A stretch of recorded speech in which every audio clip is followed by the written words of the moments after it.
ট্রেনে ফিরছিলাম, গিয়েছিলাম মেয়ের বিয়ের জন্য গয়না কিনতে। সঙ্গে আমার মেয়েও গিয়েছিল। সামনের মাসেই আমার ছোট মেয়ের বিয়ে। আমার অবশ্য দুই মেয়ে। বড় মেয়ের বিয়ে হয়েছে তাও প্রায় 7 বছর হয়ে গেল। বছর দুয়েক হলো আমিও রিটায়ার করেছি। ছোট মেয়ের ইচ্ছে বিয়ের সমস্ত গয়না কলকাতা থেকে কিনবে, আর আমাকে সঙ্গে যেতে হবে। আমি তবুও বললাম, আমি গয়নার কি বুঝি বলতো, তোর মাকে নিয়ে যা। আমার কথা শুনে ছোট মেয়ে বলল, তোমাকেই যেতে হবে, তুমি বোঝো আর নাই বোঝো, আমি কোনো কথা শুনবো না।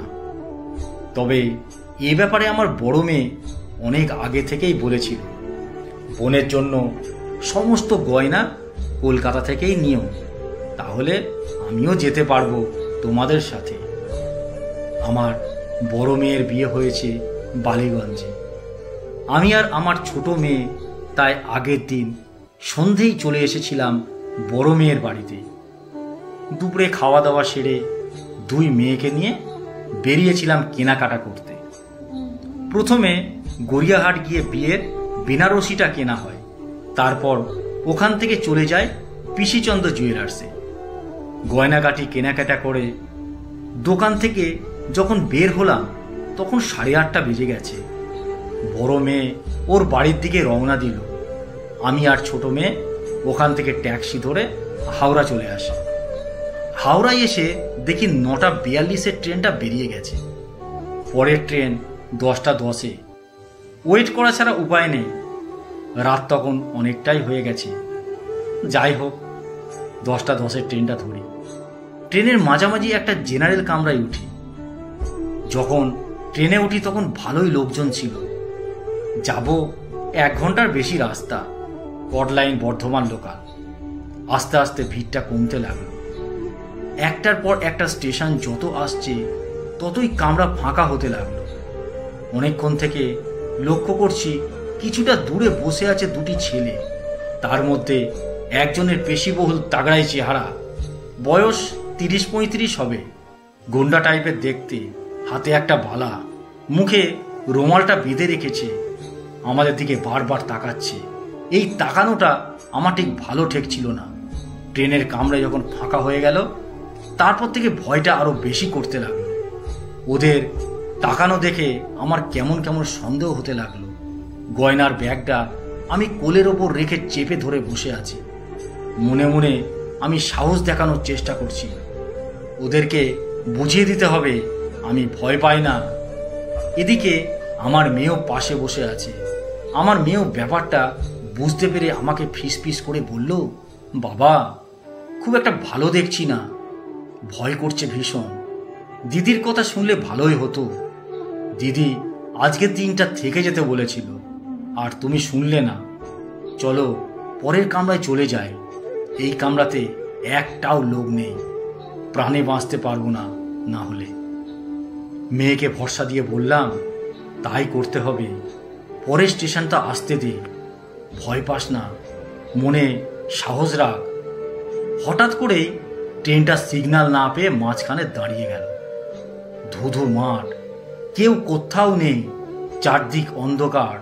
এদিকে আমার কাছে 10 লাখ টাকার মতো গয়না, বিয়ের দামি দামি শাড়ি। মনের ভিতর কি যে হচ্ছে বলে বোঝাতে পারবো না। তারপর দেখি ওই দুটি ছেলের মধ্যে ওই মোটা সোটা চেহারার ছেলেটি উঠে দাঁড়িয়ে আমাদের দিকেই তখন এগিয়ে আসছে।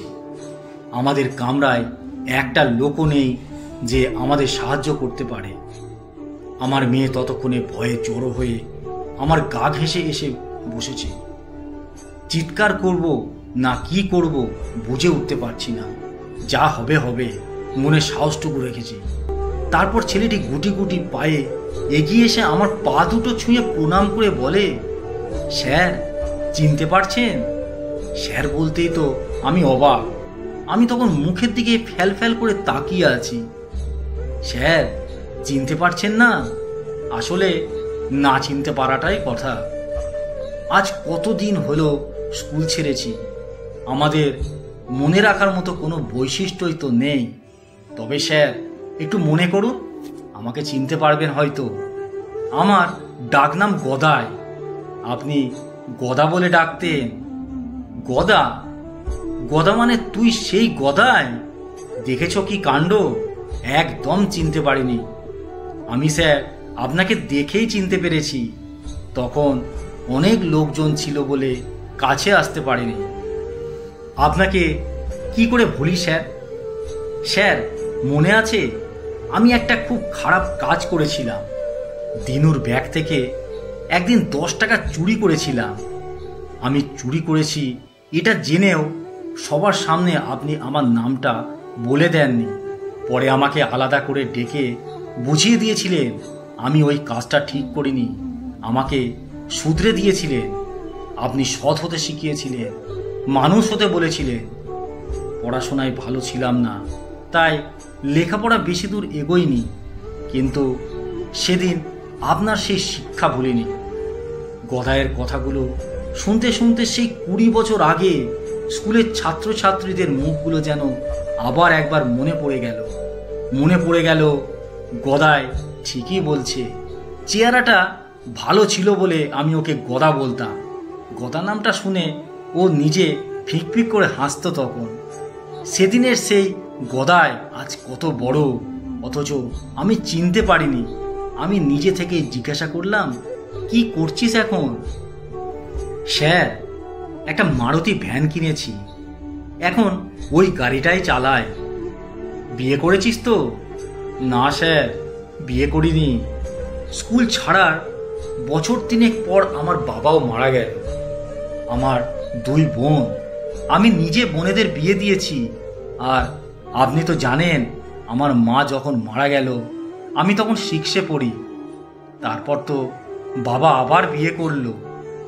সত্যিই তো গদায়ের মা ছোটবেলায় মারা গিয়েছিল।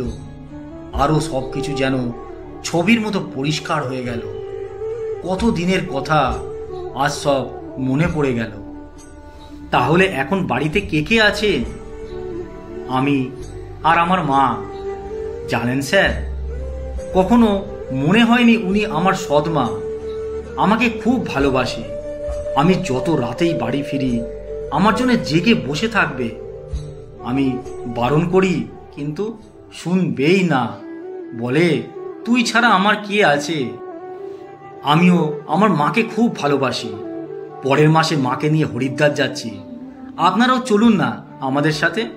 হ্যাঁ নিশ্চয়ই যাব। আমার ছাত্র বলেছে যখন, তখন তো যেতেই হবে।